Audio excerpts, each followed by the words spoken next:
আল্লাহ রাব্বুল আলামিন এই জায়গার মধ্যে বলেছেন, নবীজি আমি কি করলাম, আমি ঝাঁকে ঝাঁকে পাখি পাঠিয়ে দিলাম। এই জায়গার মধ্যে ভুল একটা ধারণা আছে, একটা ভুল ভ্রান্তি ধারণা আছে। সবাই কান খাড়া করে শুনেন। অনেক অনেক মুহাদ্দিস, অনেক আলেম ওলামা বলে, ওয়াজ করে আল্লাহ পাক আবাবিল নামক পাখি পাঠাইছেন। আসলে পাখির যে নাম কি পৃথিবীতে কোনো তাফসীর কারক বার করতে পারে নাই। পাখির নাম কি একমাত্র আল্লাহ পাক জানে। আবাবিল শব্দের অর্থ হলো ঝাঁকে ঝাঁকে, আবাবিল শব্দের অর্থ হলো দলে দলে, কিন্তু আবাবিল এটা কোনো পাখির নাম নয়। অনেক আলেম বলে আবাবিল পাখি পাঠাইছে, কথাটা বানোয়াট। চ্যানেলটিকে সাবস্ক্রাইব করুন এবং পাশে থাকুন। ধন্যবাদ। আল্লাহ পাক বলতেছেন, আলাম তারা কাইফা ফাআলা রাব্বুকা বিআসহাবিল ফিল।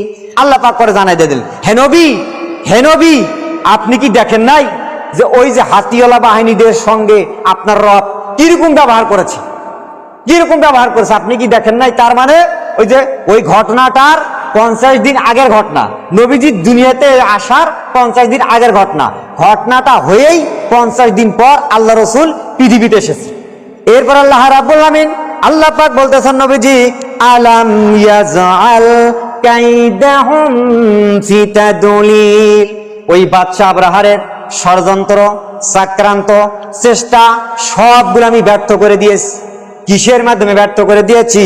আল্লাহ পাক বলতেছেন, ওয়ারসালা আলাইহিম তায়রান আবাবিল। আল্লাহ রাব্বুল আলামিন এই জায়গার মধ্যে বলেছেন, নবীজি আমি কি করলাম, আমি ঝাঁকে ঝাঁকে পাখি পাঠিয়ে দিলাম। এই জায়গার মধ্যে ভুল একটা ধারণা আছে, একটা ভুল ভ্রান্তি ধারণা আছে। সবাই কান খাড়া করে শুনেন। অনেক অনেক মুহাদ্দিস, অনেক আলেম ওলামা বলে, ওয়াজ করে আল্লাহ পাক আবাবিল নামক পাখি পাঠাইছেন। আসলে পাখির যে নাম কি পৃথিবীতে কোনো তাফসীর কারক বার করতে পারে নাই। পাখির নাম কি একমাত্র আল্লাহ পাক জানে। আবাবিল শব্দের অর্থ হলো ঝাঁকে ঝাঁকে, আবাবিল শব্দের অর্থ হলো দলে দলে, কিন্তু আবাবিল এটা কোনো পাখির নাম নয়। অনেক আলেম বলে আবাবিল পাখি পাঠাইছে, কথাটা বানোয়াট। আবাবিল কোনো পাখির নাম নয়। আব্দুল্লাহ ইবনে আব্বাস বলেছেন যে পাখিগুলোর রং ছিল সবুজ, আর ওরা যখন আসছে পানি থেকে উঠে আসছে। পাখির নাম কি আব্দুল্লাহ ইবনে আব্বাসও কবার পারে নেই। তা আব্দুল্লাহ ইবনে আব্বাস নবীজির সাহাবী, চাচা ওমর, আবু বকর, ওসমান, এরা নবীজির সাহাবী, যাদের সাহাবী। এজন্য তাফসীর হচ্ছে মূলত দুই প্রকার। কান খাড়া করে শুনেন। তাফসীর হচ্ছে দুই প্রকার। এক নাম্বার তাফসীর, তাফসীর বিল মাসুর। তাফসীর বিল মাসুর বর্ণনা ভিত্তিক। কিরকম? কোরআনের আয়াত টু আয়াত তাফসীর বিল মাসুর, হাদিস টু হাদিস তাফসীর বিল মাসুর। এটাকে বলা হয় নবীজির কথা সাহাবায়ে কেরামদের জবাব, সাহাবায়ে কেরামদের কথা নবীজির উত্তর। এটাকে বলা তাফসীর বিল মাসুর। আর একটা তাফসীর হচ্ছে তাফসীর বিল রাই। এই তাফসীর হচ্ছে যুক্তি ভিত্তিক। কিরকম? মুফতি, মুহাদ্দিস, তাবে তাবিন, আইম্মায়ে মুজতাহিদিন, ইমাম, এদের যতটুকুন শিক্ষাগতার যোগ্যতা, জ্ঞান গরিমা, এই জ্ঞান গরিমা নিয়ে গবেষণা করে ওরা যখন কোন ইসলামী শরীয়তের উপর মত প্রকাশ করে, 8 জন 10 জন 20 জন বসে এর একটা আইডিয়া আন্দাজ করে বলে এইটা দাও, এইটা দাও। এই জন্য এই তাফসীরটাকে বলা তাফসীর বিল রাই। অনেক মুহাদ্দিস বলেছেন এই তাফসীর বিল রাইর মধ্যে যখন আলেম, মুফতি, মুহাদ্দিস আইডিয়া করে গবেষণা করে মত প্রকাশ করে, এই তাফসীরের মধ্যে ভুল আছে, এই তাফসীরের মধ্যে ভ্রান্তি আছে, এই তাফসীরের মধ্যে জয়ীব আছে, দুর্বল আছে, এই তাফসীরের মধ্যে বানোয়াট কেস আছে। ঠিক কিনা? কারণ আলেম, মুফতি, মুহাদ্দিসের জ্ঞান আর সাহাবায়ে কেরামদের জ্ঞান কি এক? বলে এক, কখনই এক হবে না। কোথায় নবীজির সাহাবী আর কোথায় সাধারণ আলেম ওলামা?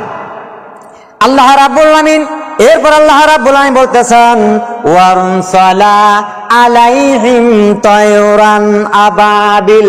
আমি ঝাঁকে ঝাঁকে পাখি পাঠিয়ে দিলাম। কি নিয়ে পাঠিয়ে দিলাম? তারমিহিম বিহিজারাতিন মিন সিজ্জিল। ওরা কি করেছেন? দুই পায়ের মধ্যে দুইটা, মুখের মধ্যে একটা, ঠোঁটের মধ্যে একটা, এরকম পাথর নিয়ে, কঙ্কর নিয়ে গিয়েছেন। এই পাথরগুলো নিয়ে মেরেছেন। ফাজআলাহুম কাসফাম মাকুল। এই পাথরগুলো যখন মেরেছেন তখন তাদেরকে আল্লাহ পাক খুশি এবং তুচ্ছ করে দিয়েছে, বলেন সুবহানাল্লাহ। দেখেন এই পাথর দিয়ে ওই হাতির বাহিনীকে এবং তার চাক্রান্ত সবকিছু ষড়যন্ত্র মানুষগুলোকে হাতিগুলোকে কি করছে, খুশির মতো তুচ্ছ করে দিয়েছেন। আবার ফাজালহুম কাসফিন মাকুল শব্দের ব্যাখ্যা করেছেন ওই যে তাফসির বিল মাসুরের তাফসির কারকরা, যে এটা কিরকম ব্যাখ্যা করছে, আচ্ছা এই সাধারণ পাথরের কণা মুসুর ডালের মতন, এই পাথরের কণা দিয়ে মানুষ মরে, এই পাথরের কণা দিয়ে মানুষ তো মরবে না, তো ওইটা আল্লাহর নীলা খেলায়, ওটা আল্লাহ কিন্তু মারাইছে। তাফসিরের মধ্যে আসছে যখন মাথার ওপর মধ্যে পড়ে তো মগজ ফেটে ভিতরে যায়, এবং কি কেউ বলেছে পিছনে রাস্তা দিয়ে বেড়ে যায় ওই পাথরগুলা।